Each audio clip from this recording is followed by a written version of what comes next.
Welcome to PDE Accelerated Learning, supporting students with significant learning and behavior needs. My name is Ashley Harned, and I am here with my colleague, Lori Chamberlain. We are educational consultants that work with Patton's autism, behavior, and family engagement initiatives. We are happy to be here and share information that will be helpful as we think about how schools will address accelerated learning, especially in light of the past year. We are going to review some practices that will enable teachers to teach efficiently and effectively.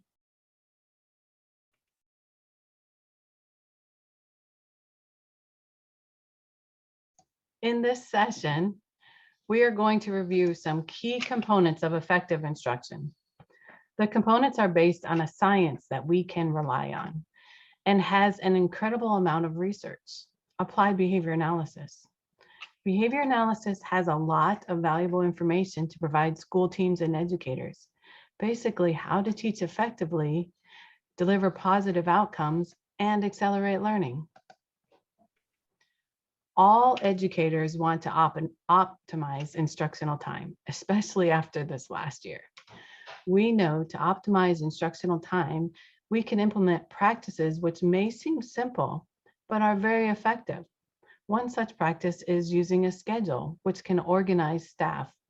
A staff schedule that notes who is working with which child during specific timeframes, where they are working, and what they are working on. Instructional time can be optimized with this kind of team schedule. If we add an effective organization system of instructional materials along with team schedules, time isn't going to be wasted gathering the materials, and accelerated learning is the result. The bottom line is that the best way to deal with problem behaviors in the classroom is to design effective teaching.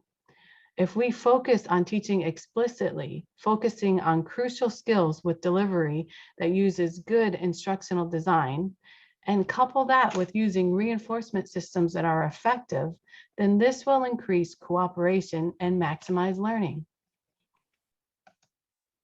So what are we teaching? Well, that is based on assessment.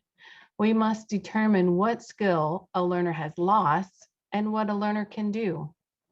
After the identification of these skills based on this assessment, explicit instruction should occur with errorless methods based on the concepts being taught.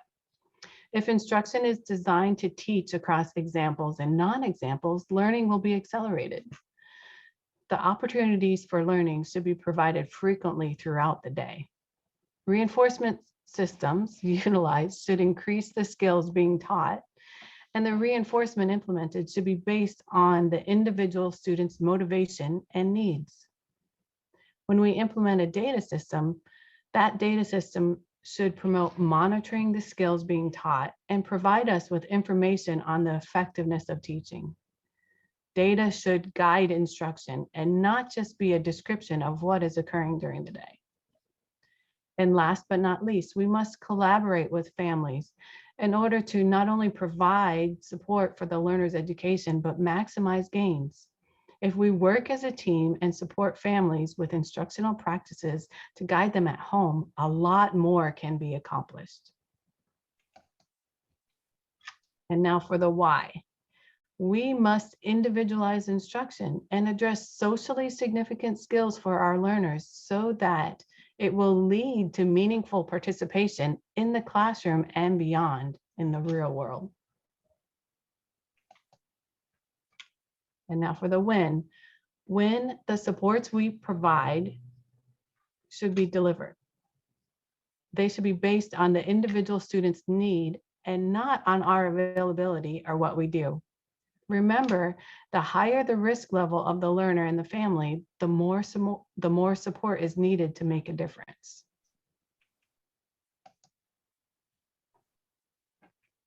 Schedules should guide the classroom day. This is a very important part of how we maximize and accelerate learning. Staff times and instructional times should be maximized and downtime should be minimized.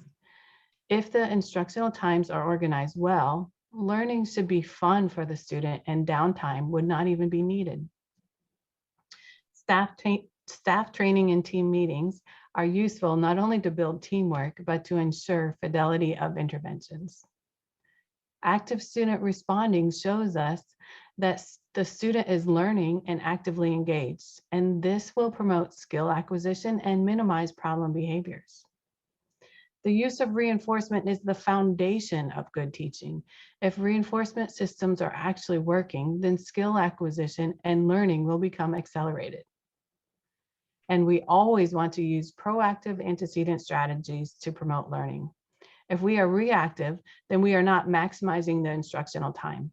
Structuring teaching with effective strategies, such as choral responding, errorless teaching, considering the easy-hard ratio of instructional presentations, shaping skills based on the appropriate level of the learner are important for accelerated learning.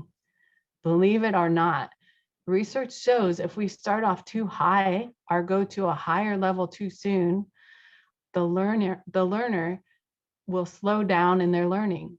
So we must sequence instruction appropriately, and we must base it on the student's instructional level. If behavior interventions are based on function, we can streamline our intervention's effectiveness and not waste time with strategies that will not only not reduce the problem behavior, but will actually drain the energies of the teaching staff. And so now I'm going to pass this on to my colleague, Ashley, and she will review some important questions to consider. Something important to consider is how your team will collect and analyze data specific to your students' needs.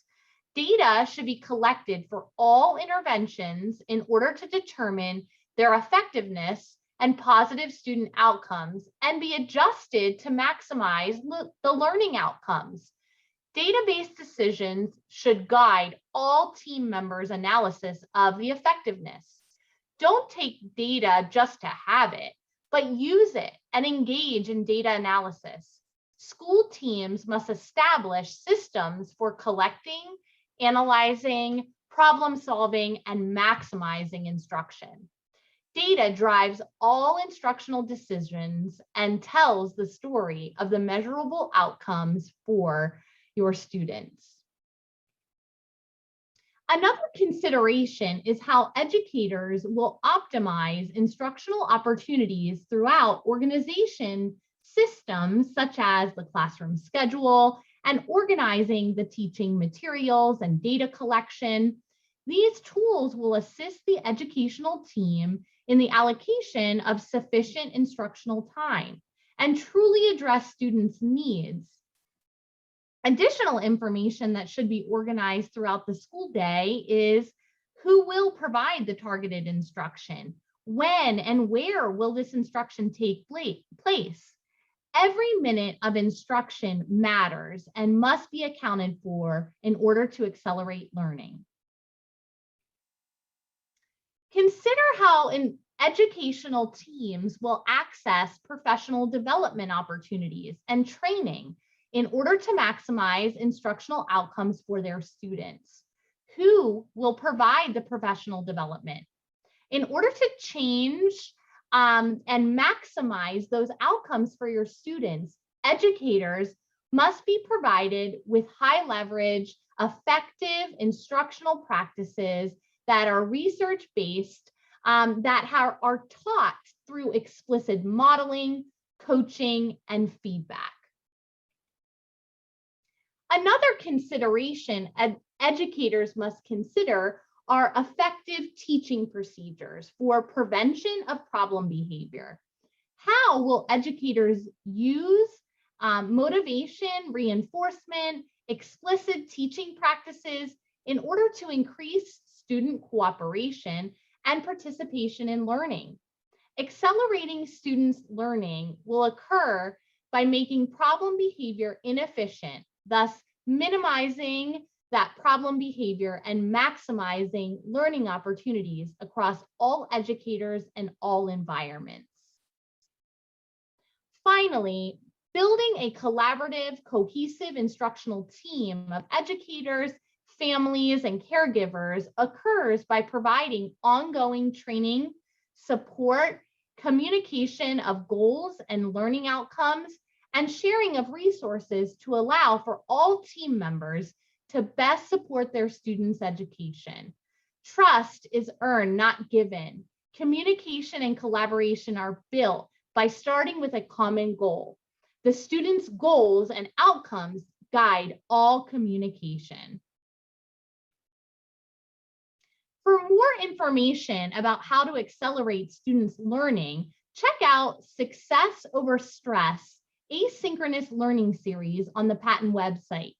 This series will provide a variety of topics for educators and classroom teams in achieving successful outcomes for students. The Patent website has many resources to assist LEAs in the implementation of effective instructional practices. You will find teacher desk references, webinars, blogs, and how-to instructional videos. Some additional resources you may want to consider are the National Autism Archives. This resource includes years of archived presentations and handouts that can be reviewed on demand at any time. Many of the archive sessions are specific to teaching students with autism spectrum disorders. However, many sessions highlight evidence-based practices that are applicable to all learners in topics related to inclusion, assessment, instructional design and programming, explicit instruction, individualized education programs, behavior management, classroom organization, and so much more. Another resource you may find helpful is a link to a Google Drive where we have a collection of articles, resources, and additional instructional videos that are organized by topics such as effective instruction and behavior analysis, behavior management, social skills, and social thinking. If there is a topic area you would like to have more information, please feel free to contact us. In closing, we want to thank you for attending this session. Please submit your attendance for this session using the Google Form Tiny URL. You may also access the attendance form by scanning the QR code with your smartphone. And the code for this session is 73459. Thank you again for your attendance.